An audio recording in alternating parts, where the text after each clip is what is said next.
मंजिलें उसी को मिलती है जिसके सपनों में जान होती है। उड़ान पंखों से नहीं हौसले से उड़ान होती है। तो नमस्कार दोस्तों, आज मैं आपके लिए एक बहुत ही इंपॉर्टेंट टॉपिक लेकर के आया हूं जिसका नाम है यूज ऑफ इट। जी हाँ, यूज ऑफ इट ये आपके लिए बहुत ही इंपॉर्टेंट है, क्योंकि आप जब ट्रांसलेशन बनाओगे ना तो यूज ऑफ इट का बहुत ज़्यादा यूज करना पड़ता है। आप जानते हो, ट्रांसलेशन बनाते समय हमें दो चीज अलग से सीखना पड़ता है। एक होता है यूज ऑफ इट और दूसरा होता है यूज ऑफ देयर। तो यूज ऑफ इट सीखने से आपको बहुत फायदा होने वाला है, क्योंकि ये ट्रांसलेशन में हमेशा हम लोग यूज करते हैं। इट क्या है? इट एक प्रोनाउन है। इट क्या है? एक प्रोनाउन है और इसका मतलब होता है यह अथवा वह। चलिए देखते हैं इट का पहला यूज। तो पहला यूज के अंतर्गत हम देखेंगे we use it with non living things and small creatures. हम इट का प्रयोग निर्जीव वस्तुओं के साथ एवं छोटे छोटे जीव जंतुओं के साथ करते हैं। तो इट का प्रयोग हम कहाँ करते हैं? निर्जीव वस्तुओं के साथ और छोटे छोटे जीव जंतुओं के साथ। देखते हैं कुछ एग्जाम्पल। यहां पे देखिए आप, कुर्सी है। इस वाक्य में कुर्सी है ऐसा लिखा हुआ है, तो हम जनरली ऐसे सोच सकते हैं कि अ चेयर इज। अगर ऐसा ट्रांसलेशन आप बनाते हो तो हो जाएगा पूरी तरह से गलत। कुर्सी है, यहां पे यह अथवा वह का सेंस नहीं है, फिर भी इसका सेंटेंस जो आपको बनाना है, ट्रांसलेट करना है, वो होगा it's a chair. It's a chair. हम इट इज को इट्स के फॉर्म में भी लिखते हैं और बोलते हैं। तो बोलचाल में हम इट इज नहीं बोलकर इट्स का प्रयोग करते हैं। तो कलम है, इट्स अ पेन। वृक्ष है, इट्स अ ट्री। कीड़ा है, इट्स एन इंसेक्ट। बच्चा है, इट्स अ चाइल्ड। इस तरह से हम पहला यूज करेंगे। इट का पहला यूज निर्जीव वस्तुओं के साथ तथा छोटे छोटे जीव जंतुओं के साथ। ओके। अगर आप चैनल पर नए हो तो चैनल को सब्सक्राइब जरूर कर देना तथा घंटे का बटन अवश्य दबाना, ताकि आपको इसी तरह से यूजफुल वीडियो का नोटिफिकेशन मिलते रहे और आप अंग्रेजी बेहतर तरीके से सीखते रहें। तो चलिए देखते हैं यूज ऑफ इट में दूसरा यूज कहाँ पे यूज करते हैं हम इट का। We use it with time, distance and words of measurements.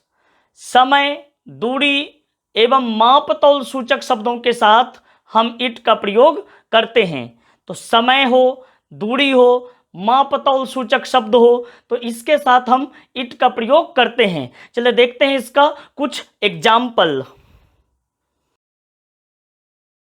अभी 6:30 बजे हैं। It is 6:30 now. It is 6:30 now.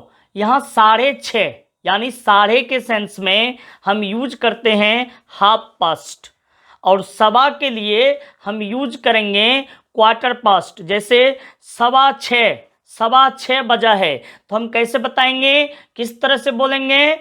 It is 6:15। तथा पौने के लिए यूज करते हैं हम लोग Q2 का। Q2 का प्रयोग करते हैं पौने के लिए, और हम इस तरह से बोलेंगे 6:45 बजे हैं। It is 6:45। Okay.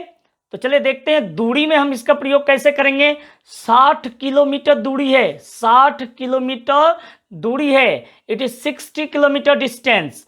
It is 60 kilometre distance. 80 kilogram वजन है। It is 80 kg weight. It is 80 kg weight. तो इस तरह से हम जो है समय, दूरी और मापतौल सूचक शब्दों के साथ इट का प्रयोग करते हैं। ओके। चलिए आगे देखते हैं इट का तीसरा यूज। इट का तीसरा use, we use it with the name of day. Name of day, date. Date मतलब समझ रहे हैं, तारीख, मंथ। ईयर एंड सीजन, यानी हम दिन, तारीख, वर्ष और ऋतु के नाम के साथ इट का प्रयोग करते हैं। दिन हो, दिन का नाम हो सोमवार, मंगलवार, ऐसा कुछ, या तारीख हो, या फिर वर्ष हो, या ऋतु हो, बसंत ऋतु, ग्रीष्म ऋतु, कोई भी ऋतु हो, तो ऐसे सिचुएशन में हम वहां पे इट का प्रयोग करते हैं। तो किस तरह से हम ऐसे वाक्यों में इट का प्रयोग करते हैं, चलिए देखते हैं इसका कुछ एग्जाम्पल।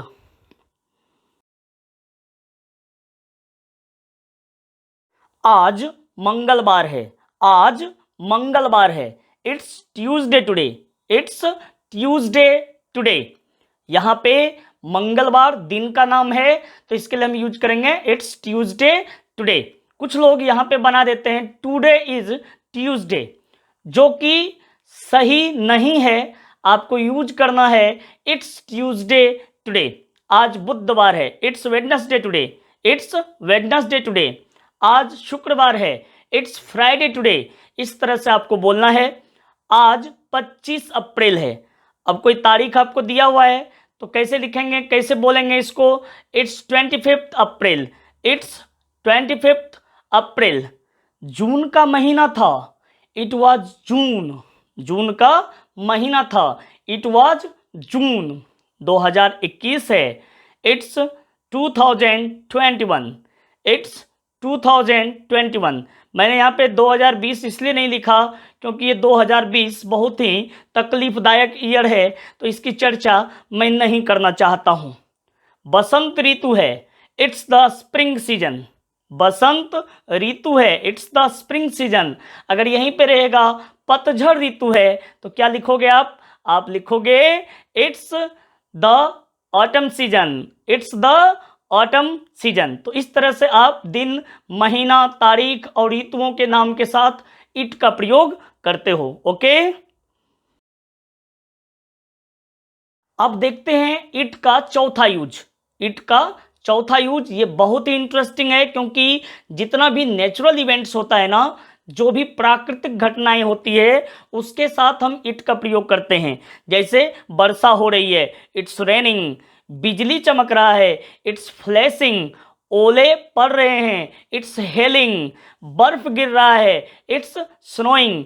तो जितनी भी प्राकृतिक घटनाएं होती है, नेचुरल इवेंट्स होते हैं, उसके साथ हम इट का प्रयोग करते हैं। ये बात आप बिल्कुल दिमाग में सेट कर लेना, क्योंकि इट का प्रयोग करते हुए आपको ऐसे ट्रांसलेशंस बार बार बनाने होते हैं या बोलने पड़ते हैं। जैसे मूसलाधार बारिश हो रही है, it's raining cats and dogs, it's raining cats and dogs. इस तरह से आप यूज करोगे तो ये बहुत ही इंपॉर्टेंट है, और ये नेचुरल इवेंट्स के साथ इट का प्रयोग हमेशा होता है, तो आपको इसे दिमाग में सेट कर लेना है। ओके, चलिए आगे बढ़ते हैं और देखते हैं आगे इसका क्या यूज है, इट का क्या यूज है।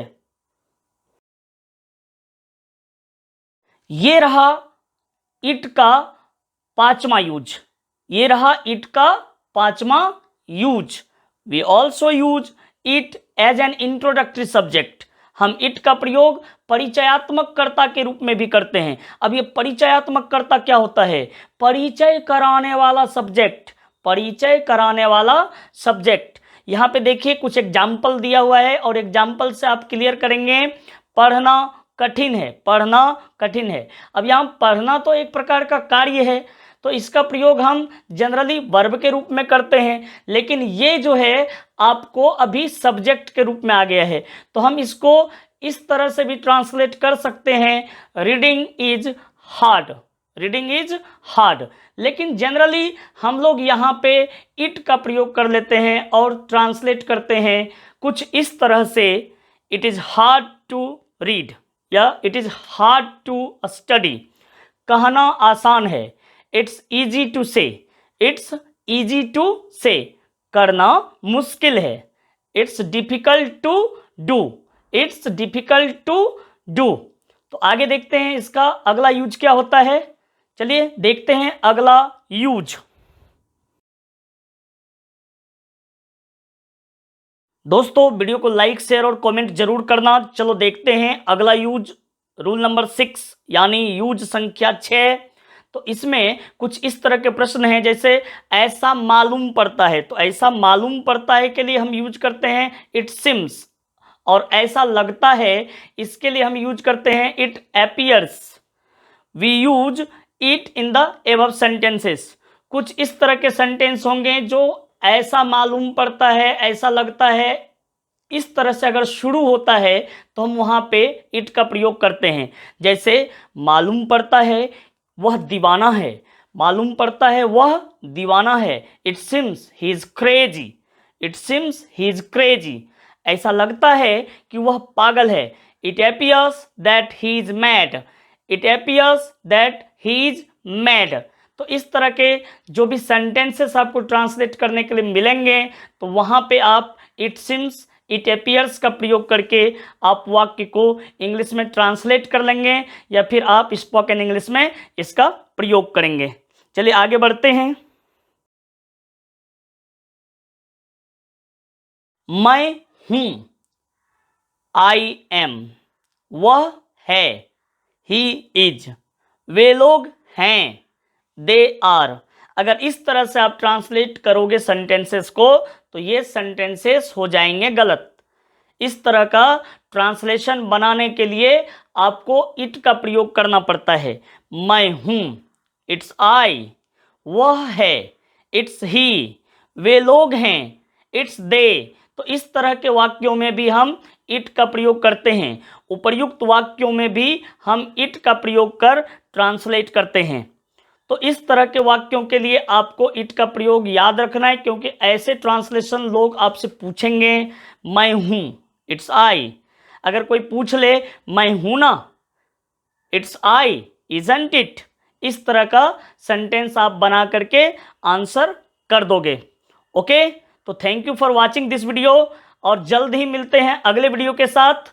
तब तक के लिए नमस्कार।